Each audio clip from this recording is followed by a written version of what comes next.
un podcast produit par Fakir et Xara Bruxelles.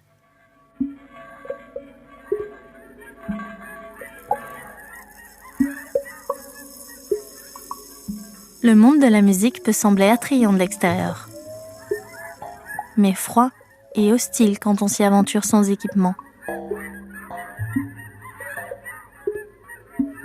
Une fois pénétré, son écosystème s'apparente à celui d'une forêt impraticable, touffue, sauvage, et qui cache une biodiversité riche.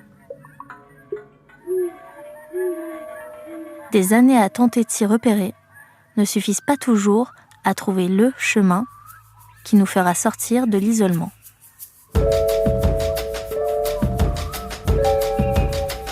Bonjour chers auditeurs, je suis Nastasia et vous écoutez Eye of a Tiger, un guide de survie pour tout musicien et musicienne qui cherche sa place dans le paysage musical belge. J'ai récolté le témoignage d'artistes dans leur nid et les conseils de professionnels depuis leurs repères.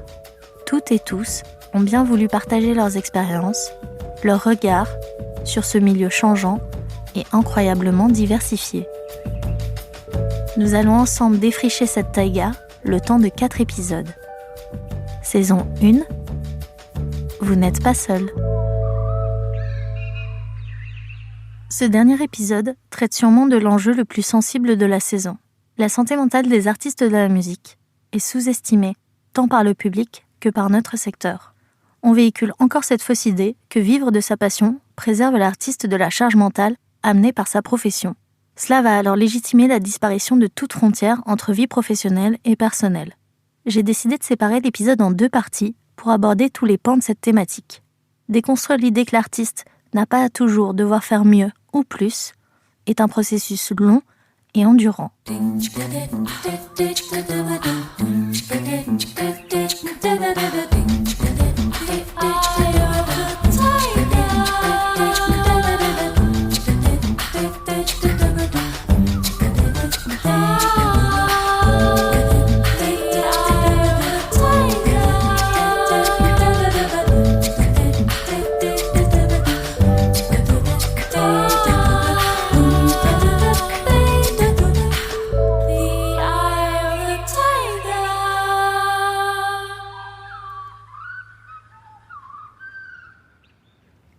Alors ça m'est déjà arrivé de sortir de scène et de vouloir tout recommencer parce que j'étais pas en état mental, que j'avais pas dormi, que j'étais simplement plus là, quoi. Et là je me suis dit ça c'est la limite. Si ça t'arrive dans ta vie en tant que musicien, c'est que t'as pas fait ce qu'il fallait pour que sur scène, qui est le moment clé, tu donnes le meilleur de toi-même. Et en ce cas-là, je crois que c'est là où tu dois avoir la puce à l'oreille de dire ok, j'arrête, j'annule tout, je prends du temps pour moi, parce que là, en fait, je suis en train de mettre en péril mon art, ma réputation et les critiques. Très souvent, surtout au début, on rencontre quelqu'un, on a une bonne discussion, on a l'impression que ça va bien se passer, et puis finalement, on espère avoir un concert et on ne l'a pas, quoi. Il y a un festival qui m'avait dit « Ok, tu pourras jouer cet été, mais mais alors, il ne faut pas que tu joues dans d'autres festivals en Wallonie pendant l'été. » Donc je te demande l'exclusivité, j'ai dit bien sûr, ok, pas de problème. Et finalement, il m'a pas engagé, j'avais pas pu démarcher, j'étais fort fâché parce que c'est quelque chose qui est... on se sent un peu trahi par la personne, alors que effectivement, parfois il y a des pratiques qui sont pas toujours très réglo chez les programmateurs, mais c'est aussi les programmateurs, maintenant que je suis de l'autre côté aussi, que je me rends compte de ce que c'est, sont extrêmement sollicités, donc c'est quelque chose de pas personnel, et faire un programme de festival, c'est pas forcément évident. Mais pour les musiciens et musiciennes, ça peut être très difficile à vivre d'avoir des engagements qui sont rompus comme ça. Pour évoquer les épreuves psychologiques auxquelles l'artiste a dû se confronter, je me suis adressée à Béatrice, dont Biastre est le dernier projet solo. Elle porte aussi un projet en parallèle comme pianiste classique, mais surtout, enfant d'artiste de la musique, elle est dans ce milieu depuis qu'elle a 16 ans. Et elle connaît bien les conséquences que peut avoir la charge mentale sur le corps et l'esprit. À l'époque, j'enchaînais et le conservatoire à Mons et chanteuse dans des bars, improvisatrice aussi. Donc je travaillais jusqu'à parfois 3h du matin et je devais prendre le train à 6h du matin. Ce qui veut dire que j'étais jamais fraîche pour mon cours, ni pour mes examens, à part que j'essayais de quand même dormir avant. Et donc ça m'est arrivé de foirer complètement des trucs, sachant que le classique est hyper exigeant, parce que mon cerveau fonctionnait plus. Et dès lors, en fait, que tu foires une fois, les gens en parlent, les gens se sentent mal et on switch. Et la confiance en toi est complètement en train de tomber. Ça peut être un cercle hyper vicieux parce que ça va te pourrir du matin jusqu'au soir et en même temps, tu vas t'enfoncer encore plus en te disant que c'est toi la coupable. Et passer au-delà de cette estime, aussi du jugement, parce que les gens vont te juger en te disant « mais attends, tu pourrais faire beaucoup moins, pourquoi t'enchaînes, c'est une addiction ou quoi ?» Bah en fait, tu vas t'auto-juger, tu vas t'enfermer et tu vas te détruire toi-même, quoi. Cette autodestruction émane de contextes propres à la réalité des artistes de la musique. Une spécificité que Joachim mentionne ici. Compositeur et pianiste de jazz sur la scène bruxelloise depuis 13 ans, il porte son projet solo, écrit de la musique pour le théâtre et dernièrement, il est à la programmation du Sounds, club de jazz historique à Bruxelles. Par rapport à d'autres métiers, c'est-à-dire que par exemple quand on cherche du boulot, on peut envoyer 60 CV, avoir 59 refus, on en a un mais on a un boulot, voilà, c'est bon, c'est engagé pour 6 mois ou un an ou un CDI et on a trouvé le boulot, quoi. Tandis que quand on cherche des concerts, c'est systématiquement, on a trouvé un concert, il faut chercher le suivant, il faut chercher un autre et c'est de nouveau des refus et c'est de nouveau très peu de réponses même, c'est beaucoup de coups dans l'eau et c'est éreintant, il faut trouver la motivation et surtout sur le long terme parce qu'on peut trouver un coup de motivation pour chercher des concerts à un moment, ça dure quelques semaines, quelques mois et puis après continuer et c'est un truc où il ne faut jamais s'arrêter, quoi, à part être tout d'un coup une star et que les concerts tombent tout seuls, mais ça c'est un cas sur 10 000. Alors ce que j'ai vu, comme j'ai la chance d'avoir touché à pas mal de secteurs, notamment les comédiens, notamment même un peu des arts plastiques, je pense que la différence entre un musicien et les autres secteurs, c'est que déjà nous, on doit être là à tous les concerts et on doit démarcher pour chaque concert. Alors forcément, un musicien, c'est différent d'un comédien parce que lui, il peut être encadré par une structure de théâtre, il peut être encadré par une troupe. Il y a un rapport, je trouve, génial entre comédiens, c'est autant bien la concurrence que l'entraide. Tandis que les musiciens, souvent, je les vois assez individualistes, quoi. Ma carrière, mon petit truc et tout ça. Par rapport aux arts plastiques, ton œuvre, une fois qu'elle est produite, tu peux la revendre après. Je veux dire, tu peux la laisser dans un tiroir et quand même trouver de quoi vendre. Un musicien, s'il n'y a pas de scène, où est son art ? Et comme on sait que l'industrie du disque est foutue, l'enregistrement, on sait que c'est toujours presque à perte, quoi. C'est un peu la carte de visite pour montrer que tu vas faire un super live. Quand cette industrie est morte et que les gens ont l'habitude d'avoir du gratuit, comment réussir à valoriser un métier ? Tout le temps lutter pour vendre ses concerts, pour vendre ses choses. Quand j'étais un peu plus jeune, j'étais fort en colère, j'étais fort fâché sur les gens qui... J'avais l'impression qu'ils programmaient les mauvaises personnes, toujours les mêmes. J'ai eu quelques engueulades avec des programmateurs, avec des maisons de disques et tout ça. Donc c'était surtout de la colère, un peu du ressentiment. La situation dans laquelle on est, qui est parfois dure, et chercher des concerts, en fait, elle sera la même tout le temps, jusqu'à la fin de notre carrière, même après, quoi. Moi, je dirais sur 10 concerts que je fais, il y en a 8 ou 9 que j'ai dû chercher moi-même et on m'a contacté pour 1 ou 2. Ça fait un ratio. Si je me contentais de faire les concerts pour lesquels on me contacte, j'en aurais très peu. Et en plus de ça, je jouerais moins, du coup je serais moins vu et on penserait moins à moi. Donc c'est un cercle vicieux. Donc on est obligé de continuer à être hyper actif et proactif. Maintenant, je suis un peu plus blasé, un peu plus dépité, mais aussi un peu désillusionné, quoi. En étant parfaitement conscient que les déceptions font partie de ce métier et que les obstacles, enfin les refus c'est la moyenne, quoi. La plupart du temps, en fait, quand on veut jouer quelque part ou qu'on veut faire un disque, on va recevoir un non. Il faut se contenter des oui qu'on a, quoi. Il existe une clinique du musicien de la musicienne à Paris et la seule de ce type en Europe. Elle va regrouper des spécialistes agréés comme kinésithérapeute, ostéopathe, chirurgienne de la main, rhumatologue ou coach, dont Sarah. Sarah, pianiste et coach à la clinique, propose des ateliers collectifs, des consultations individuelles ou pluridisciplinaires avec d'autres services. Elle nous explique que les cas classiques de burn-out sont souvent dus à l'environnement professionnel que l'entreprise impose. Par exemple, quand il y a peu de pauses ou que les jours de congé ne correspondent pas à la vie personnelle. Pour l'artiste de la musique, la charge mentale peut se manifester autrement. Par exemple, la peur du ridicule face aux plus jeunes, la pression d'une directrice de festival, de conservatoire. Mais la spécificité de l'artiste de la musique, c'est qui elle va pouvoir participer à la création de son environnement. C'est l'artiste qui va choisir ses jours de travail, ses horaires, et c'est là justement qui elle peut agir et faire plus attention. S'il y a un réel enjeu de santé mentale dans le secteur de la musique, alors pourquoi en Belgique y a-t-il un manque cruel d'encadrement psychologique ? Je pense que si on n'a pas suffisamment connaissance de ces différents problèmes, c'est parce que très souvent, la charge mentale du musicien, elle est soit sous-estimée ou soit très peu évoquée.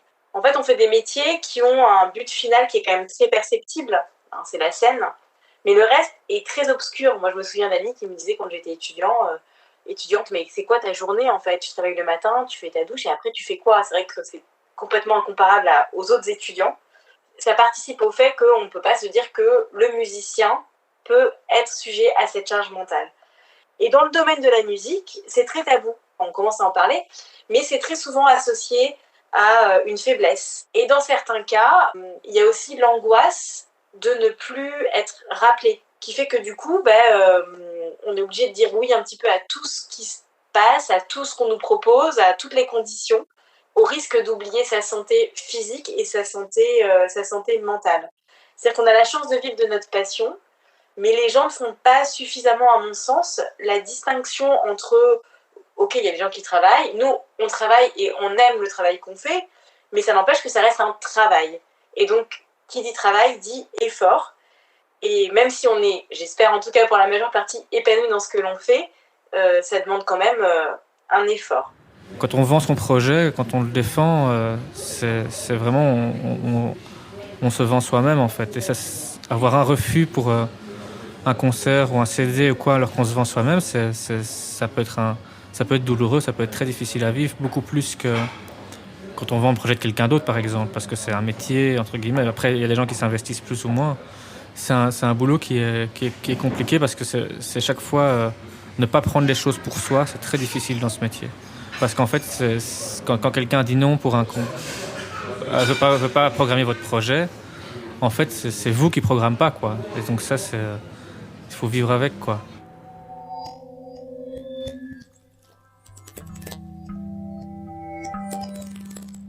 Mon état mental s'est retrouvé dégradé parce que, en fait, forcément, t'es positif les premiers jours, t'arrêtes pas de relancer, et en fait, tu prends de manière subtile beaucoup de claques dans la gueule, comme tout métier, en fait. Mais dans les musiciens, on peut dire qu'il y a quelque chose de l'ordre de l'émotionnel, puisque tu crées un truc hyper intime.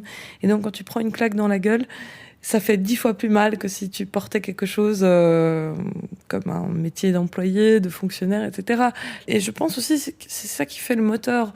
Pour les artistes qui doutent d'eux-mêmes, le moteur, c'est le doute aussi. C'est-à-dire que si on bosse autant et on arrive à créer des trucs qui sortent de l'ordinaire, c'est parce qu'on est blessé à l'intérieur et que notre aspect mental, de temps en temps, se dénigre. Le problème, c'est de mettre la limite. Et souvent, la limite, elle est pas claire. C'est-à-dire que tu rentres chez toi, on te demande encore un truc, encore un truc, et tu cours après ce rêve, cette éternelle quête, comme disait Jacques Brel, où finalement, il n'y a pas de fin. Et il n'y a pas de fin pour ton corps non plus. Donc, en fait, ton corps commence à en pâtir et ton mental est lié à ton corps. Et si tu te régénères pas, c'est-à-dire que si tu dors pas assez, si tu n'arrives pas à avoir de la distance et à t'arrêter, en fait, toute ta tête part en négatif. Et c'est là la plus grande lutte, c'est de réussir à tenir le cap quoi qu'il arrive, même avec toutes ces pensées négatives de j'y arriverai pas, je vais jamais réussir à transcender le truc, je vais tomber malade, je vais faire ceci. Et de maintenir ce cap avec une adrénaline, c'est un effort constant de tous les jours et ça peut t'affecter à long terme le mental parce que tu ne sais plus comment te relever. Voilà.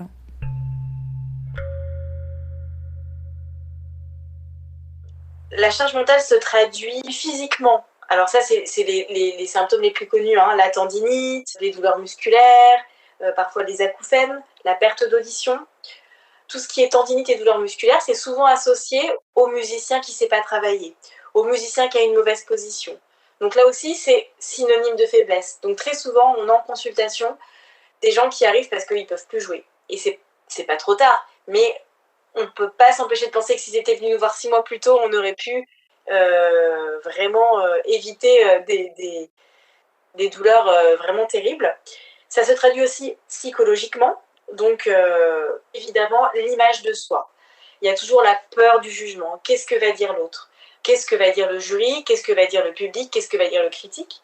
Mais ça peut être aussi tout simplement un étudiant qui travaille dans sa salle de travail au conservatoire, qui va avoir peur de travailler, qui va mal travailler parce qu'il se dit qu'il y a l'étudiant à côté qui l'écoute. Donc il y a vraiment cette notion de rapport à l'autre en fait. Ensuite, il y a la gestion des émotions. On est souvent face à de la peur et de la colère. C'est vraiment les deux grosses émotions qui viennent. Là où j'ai envie de dire, la musique devrait nous apporter plutôt de la joie. Donc, de la peur parce que on se sent en insécurité sur scène, mais aussi en insécurité dans le travail au quotidien. On a des musiciens qui sont quand même face à une précarité terrible.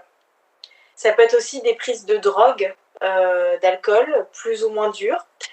Moi, j'ai des musiciens qui aussi utilisent des bêta-bloquants à chaque répétition d'orchestre. C'est tout ce qui permet de pas trembler. Ça ralentit le rythme cardiaque parce que la pression est trop forte dans l'orchestre.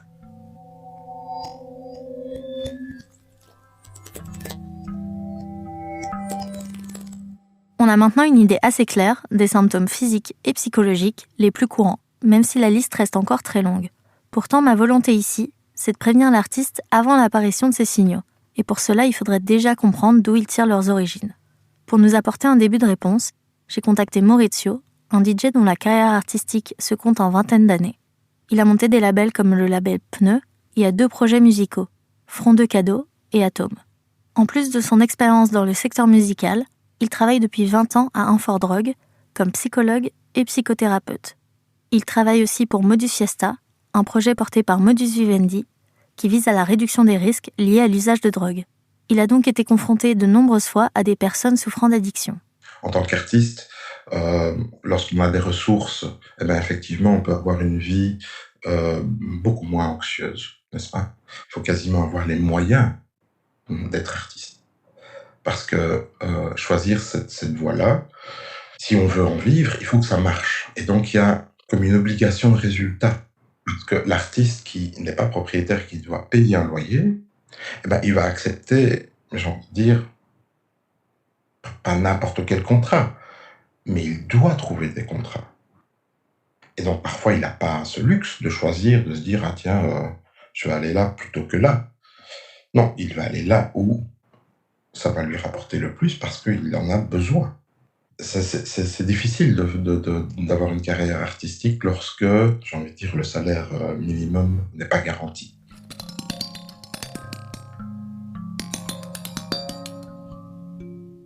Je parle du secteur DJ, musique électronique, a été professionnalisé que très, très récemment. Enfin, je veux dire, des vrais contrats pour des DJ locaux, c'est tout nouveau, presque. Avant, il n'y avait pas, c'était juste... voilà, c'était pas des contrats. J'ai quand même le sentiment que plus l'activité va se professionnaliser et plus on va devoir faire attention au bien-être, au travail. Le bien-être au travail, c'est une loi qui s'applique à tout travail. Et donc, lorsque les règles de bien-être au travail ne sont pas respectées, on va à la médecine du travail, on porte plainte contre son employeur. Le DJ, il va aller porter plainte. Contre qui ? Alors, c'est propre à tout le monde de base, puisque c'est un métier où tu dois tout le temps prouver. Et d'être une femme, c'est propre au fait que tu dois tout le temps montrer plus. Pourquoi ? Parce que te considérer, c'est te considérer comme une meuf qui doit être good looking. Voilà. Donc, quand t'es derrière un piano et que t'as l'air un peu furax et que tu gères le truc et que t'es une meuf, t'es pas prise en sérieux. Quand t'es un mec et que tu furaxes derrière ton piano, t'es tout de suite pris comme le type qui gère, quoi. Dans des exemples concrets, il suffit que tu sois chef d'orchestre et que tu te rends compte que personne t'écoute et que tu donnes des ordres à un mec et que tout le monde les suit, alors que ce sont tes ordres, pour te dire, mais c'est pas possible, en fait. Est-ce que c'est moi ? Ou est-ce que c'est ce que je symbolise ? Et je crois que ça fait partie des discriminations qu'on vit au quotidien en tant que musicien. C'est que tu te caches derrière ton instrument, mais quand même, une meuf, on la regarde par rapport à son look et on la regarde par rapport à son vécu. Et une meuf qui a plus de vécu qu'un mec, en fait, ça porte à plus de jugements négatifs. Tandis qu'un mec avec du vécu et de la philosophie, on se dit, le type, putain, il en a dans le ventre, quoi. Donc pareil aussi pour la maîtrise de l'instrument, mais il n'y a pas que ça. Il y a le fait d'être jeune. Quand t'as 20 ans, 21 ans, et que tu te retrouves à diriger des orchestres de mecs qui ont entre 40 et 60 ans, parfois, tu vois. Il y a une appréhension de, la petite jeune. Aujourd'hui, ça va faire 5 ans que je suis coach du musicien et 3 ans vraiment à temps plein à la clinique. Je dirais que j'ai vraiment de tout. Je vais aussi avoir quand même beaucoup de femmes, je dirais de 35-40 ans, qui sont face en fait à leur carrière et à leur vie de maman. Et ça, c'est très compliqué parce que déjà gérer la grossesse, gérer parfois l'allaitement et gérer après une vie de maman tout en étant musicienne. C'est-à-dire que aux yeux des organisateurs, montrer qu'on est toujours là, qu'on est vulgairement parlant toujours dans le coup, et puis en même temps la culpabilité de partir en tournée, de laisser ses enfants. Donc ça, c'est de plus en plus fréquent. Alors, en tant que meuf, tu te retrouves quand même à pas mal t'ajuster parce que tu dois être good looking, mais tu dois être aussi dans un rapport malgré toi de séduction. C'est-à-dire que quand t'as un mec devant toi, un mec va plus facilement travailler qu'un mec. Ou alors, tu te mets en position du mec, donc de force. Donc, ou tu te masculinises, c'est-à-dire que t'arrives comme ça devant et tu dois gérer les trucs de manière très concrète, éprouver en fait une force animale qui sort de toi. Ou alors tu dois être dans le rapport de séduction. Moi, j'ai toujours essayé de gérer mon rapport de manière plus brutale, puisque j'ai eu la chance de vivre dans des environnements hyper dangereux quand j'étais jeune, et donc du coup de traîner avec des mecs, mais ça plaît pas. Donc pour passer au-delà du filet, la plupart des meufs que j'ai vues, elles sont dans la séduction. Et ce rapport de séduction est encore quelque chose qui te pèse encore plus parce que tu te dis, je dois tout le temps m'adapter à ça. La chance que j'ai, au final, c'est que quand t'en fais des tonnes depuis que t'es gosse, ton originalité, elle parle d'elle-même au fond de tes yeux. Donc les gens, ils me voient à l'époque actuelle et ils savent en fait tout le truc que je gère derrière moi. Donc je suis plus prise en considération. Mais si je regarde mon trajet, j'ai fait 10 fois plus pour être prise en considération que tous les mecs qui même étaient dans mon orchestre, qui eux ont le statut d'artiste, qui eux ont des concerts partout, et qui eux travaillent entre mecs.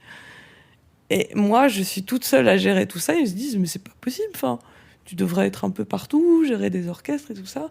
Je dis, voilà, c'est là où en fait, à la négociation, j'ai un déficit. J'arrive comme une personne originale qui directement, même pas va être jugée de folle ou quoi, mais atypique, femme, donc pas prise en considération dans bankable originalité. Merci de nous avoir écoutés. Pour aller un peu plus loin sur les sujets traités, chaque épisode est accompagné d'un dossier complémentaire, disponible dans la description ou sur fakir.be. C'était Eye of the Taiga. Une production de Fakir et du Xara Bruxelles, réalisée par Nastasia Rico et Fabien Hidalgo, avec l'aide de Noé Béal, Thibaut Kuckelbergs, Pablo Fleury et Béatrice Deboc. Voix off et montage, Nastasia Rico. Doublage, Letty Bidivanu. Mixage, Xara SBL. Habillage sonore, Clément Nourry et Linka Sierce, avec le soutien de la Fédération Wallonie-Bruxelles, la SABAM, Playwright, Court-Circuit et la Jazz Station.